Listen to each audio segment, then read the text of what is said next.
Toute pression exercée sur la nature divine de l'homme réagit sur l'être animal. Lorsque l'âme silencieuse s'éveille et rend la vie ordinaire de l'homme plus agissante, plus énergique, plus vraie, plus responsable.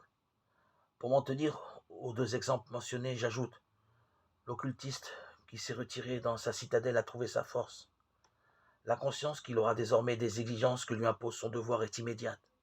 Il ne tient pas sa force de son propre droit, mais bien parce qu'il fait partie du tout et que le Seigneur lui en a donné la possibilité.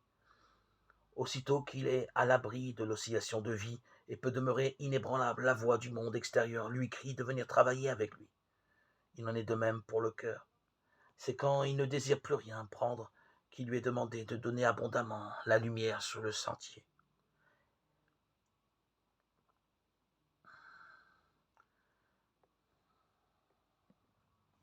Avoir acquis les sens astraux de la vue et de lui, ou autrement dit, avoir atteint la perception et ouvert les portes de l'âme sont des tâches gigantesques, qui peuvent nécessiter le sacrifice de nombreuses incarnations successives. Et cependant, quand la volonté a atteint sa force, le miracle entier peut s'accomplir en une seconde. Alors le disciple n'est plus l'esclave du temps, mais l'âme serviteur de l'Évangile.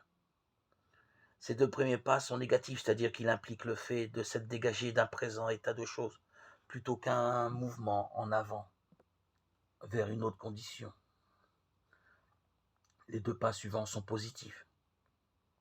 Ils comportent en effet un progrès dans un autre état de l'être.